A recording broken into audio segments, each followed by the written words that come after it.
इंदौर शहर में एक बड़े आर्थिक और कानूनी फर्जीवाड़े का मामला सामने आया। Service smart logistics private limited के निदेशक रमन अरोरा और उनकी पत्नी संगीता अरोरा ने पुलिस अपराध शाखा में शिकायत दर्ज कर आरोप लगाया कि सुरेश पिंगले, नरेश नारवानी और शरद दुबे ने संगठित होकर उनके फर्म से जुड़े दस्तावेजों और चेक का फर्जी तरीके से उपयोग करते हुए 3 करोड़ 50 लाख रुपए की अवैध वसूली की साजिश रची। मामले की गंभीरता को लेकर पुलिस ने दस्तावेजों की गहन जांच शुरू कर दी है। मैं स्कीम नंबर 140 ग्रैंड एक्सोटिका में रहता हूँ। मेरे साथ बहुत बड़ी धोखाधड़ी का षड्यंत्र रचा गया है। इंदौर की एक नामी व्यक्ति सुरेश पिंगले और उनके 2 साथी नरेश नरवानी और शरद दुबे, इन लोगों ने पूरा मिलकर मेरे ऊपर 3.5 करोड़ रुपए का चेक बाउंस का एक केस लगाया है। वो चेक बाउंस का जो केस लगा है, वो चेक हम 1 साल पहले पुलिस कनाड़िया थाने में हम उसकी गुम होने की, चोरी होने की रिपोर्ट भी दर्ज करवा चुके हैं। जब हमारे घर में 1 साल के बाद पुलिस आई कि आपका यहाँ ऊपर कोई न्यायालय ने केस किया हुआ है, तो हमको समझ नहीं आया। तो पुलिस ने बोला कि न्यायालय में जाइए, आप उसके समक्ष न्यायालय में पेश करिए। हम न्यायालय में पहुँच के हमको जमानत करानी पड़ी, मेरी और मेरी पत्नी को। वहाँ जाके हमने सब नकल निकाली कागज़ों की। नकल में सब निकालने के बाद पूरा पाया गया कि ये वही चेक है जो हमने 1 साल पहले पुलिस थाना कनाड़िया में रिपोर्ट लिखाई हुई है।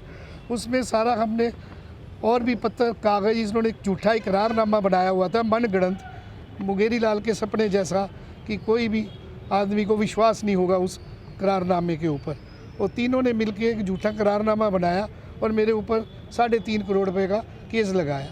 हम बड़े परेशान होकर क्राइम ब्रांच में इसकी कंप्लेंट करने आए। क्राइम ब्रांच में 10 महीने से बड़ी बारीकी से जांच में इन्होंने पता लगाया कि सारी चीज़ें फर्जी हैं। मेरे सिग्नेचर भी फर्जी किए हुए थे और मेरे बैंक का अकाउंट भी पहले ही बंद हो चुका हुआ है। और इन्होंने स्टैंप जो खरीदे थे उसमें भी बड़ी जालसाजी इन्होंने की है। ऐसा करके बहुत सारी चीज़ें उन्होंने, पुलिस ने सारी चीज़ पढ़ने के बाद ये पाया गया कि ये पूरा इन्होंने फर्जीवाड़ा किया है। शुक्रवार को पुलिस ने इनके ऊपर FIR करी है। 4 जो इकरारनामा बना है, क्या जी, किस चीज़ का इकरारनामा? इन्होंने एक झूठी कहानी बनाई मनगढ़ंत कि ये एक ज़मीन के ऊपर हम काम करेंगे, एक ज़मीन के ऊपर अपनी एक बिल्डिंग खड़ी करेंगे, वो बिल्डिंग में इतना खर्चा आएगा, प्लाट का कीमत इतना होएगा, बनाने के बाद उसको इतने प्रॉफिट में बेचेंगे, बेचने के बाद अपने को 9 करोड़ रुपया प्रॉफिट आएगा। उस प्रॉफिट में हम 4.5 करोड़ तुम और 4.5 करोड़ मैं हिस्सा लूँगा।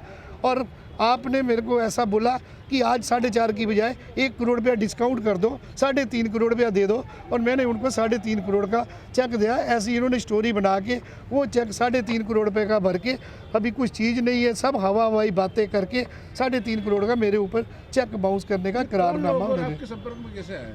मेरे को नहीं मालूम। ये एक जांच का विषय है, सारा चीज ये जो जांच से चेक है। आपका है, आपकी खुद की बैंक का चेक था जी। तो ये उनके पास कैसे पहुंचा? ये उनके पास इस प्रकार आया।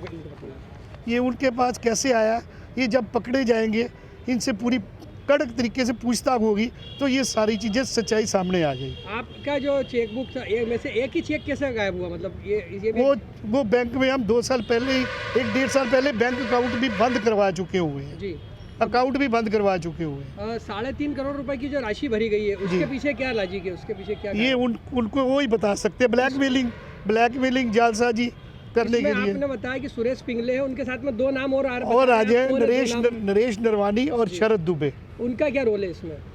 ये तो पकड़ने के बाद जब पुलिस उनके ऊपर सख्ती से, नहीं, आप उनका नाम किस आधार पे ले रहे हैं? मतलब इन लोगों को आप कैसे जानते हैं? वो लोग, ये नरेश नरवानी को मैं पहले से जानता हूँ, थोड़ा इसका आना जाना था हमारे को। ये को प्रॉपर्टी दिखाता होता था, जो मैंने जो प्रॉपर्टी लिखाई थी इसका उसको ज्ञान था, तो उसमें ये विटनेस था। मतलब नरेश नारवानी से आपका पुराना संपर्क है? और पुराना संबंध तो था। क्या उनके माध्यम से सुरेश पिंगले से भी मुलाकात हुई थी कभी आपकी? नहीं, मैं सिर की मुलाकात नहीं हुई। मैं वैसे ही एक बार गया था गार्डन में देखने के लिए या किसी फंक्शन में, तब इन्होंने मेरे को उसको दिखाया था कि ये सुरेश पिंगले है। अभी आप क्या चाहते हैं वर्तमान में? इनके ऊपर, इनको पकड़ के, ये राजनीति के बड़े लोग हैं, प्रेशर से ये बच रहे हैं। पुलिस को मैं रिक्वेस्ट करूंगा, इनको पकड़ के जालसाजी का पर्दाफाश करें और मेरे को न्याय दिलाया जाए। खिलाफ प्रकरण दर्ज हो चुका है? हाँ जी, प्रकरण दर्ज हो चुका है। वो क्या है, अभी क्या स्थिति है? अभी पुलिस ने पकड़ रही है, फरार है वो। फरार है? हाँ जी, हाँ जी। पकड़ में नहीं आ रहे, तो इसका मतलब पुलिस से आप ज़्यादा बेटर पूछ सकते हैं कि भाई इनको क्यों नहीं पकड़ा जा रहा है, क्योंकि जो धारा लग गई है इनके ऊपर कौन सी धारा है? 420, 467, 468, 471 ये बड़ी संगीन धारा लगी हैं। और भी जो 2 पकड़े जाएंगे इनके ऊपर 120 भी लगनी चाहिए। तो ये आपका पूरी नाम से बताइए। मेरा नाम आरोपी लोगों ने आपसे किसी तरह से कोई संपर्क किया, कोई समझौता, कोई नहीं बात नहीं कही? अभी संपर्क नहीं किया, लेकिन दूसरे माध्यमों से सूचनों से मेरे को थोड़ा धमकाने का प्रयास चालू है। आपका नाम बताइए। मेरा नाम रमन अरोरा है। मैं 140 की नंबर ग्रैंड एक्सोटिका में एक्वा 2 आपकी में कंपनी का रहता नाम हूँ। क्या है? Search smart logistic private limited. जी वकील साहब बताएं, ये जो आपके क्लाइंट है, क्या मामला है इनका, किस तरह का मामला है? इनका आपको मैं बताना चाहूँगा कि चेक जो चोरी हुआ था इनका, या फिर चेक कहीं गिर गया था, जिसका इन्होंने सूचना दिया था कनाडिया थाने को, क्योंकि कनाडिया थाने के जुरिस्डिक्शन में ही उस टाइम आता था। तो 2023 जुलाई में चेक बाउंस करवा दिया अपोजिशन पार्टी ने। जब इनके पास वारंट लेकर पुलिस आई, गिरफ्तार करने के लिए आई, जब इन्होंने अपनी जमानत कराई, साथ में सर्टिफाइड कॉपी के लिए आवेदन दिया, तो आवेदन देने के उपरांत जब पता चला कि कौन कौन लोग हैं जो चेक बाउंस का केस लगा रहे हैं, क्योंकि जो चेक गिरा हुआ था चेक के नंबर के साथ एफआईआर तो ऑलरेडी रजिस्टर्ड हो चुकी थी थाने में, फिर बाद में चेक बाउंस का क्यों केस लगाया गया?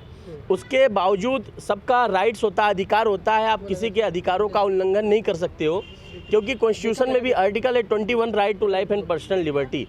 आप किसी के अधिकारों का उल्लंघन कैसे कर सकते हो? ज़बरदस्ती इन पर झूठा मुकदमा लगाने का प्रयास किया गया, समाज में इनकी छवि को धूमिल करने का प्रयास किया गया। कोर्ट में क्या हुआ? आज कोर्ट में क्या हुआ? अभी कोर्ट में कुछ नहीं हुआ। अभी शुक्रवार के दिन अर्बन क्राइम ब्रांच में एफआईआर रजिस्टर्ड कर ली गई है। धारा 420, 467, 468 और 471 के तहत अपराध पंजीकृत आपका कर लिया नाम और पद गया। बताइए। मेरा नाम आनंद द्विवेदी, उच्च न्यायालय अधिवक्ता, इंदौर। Thank you.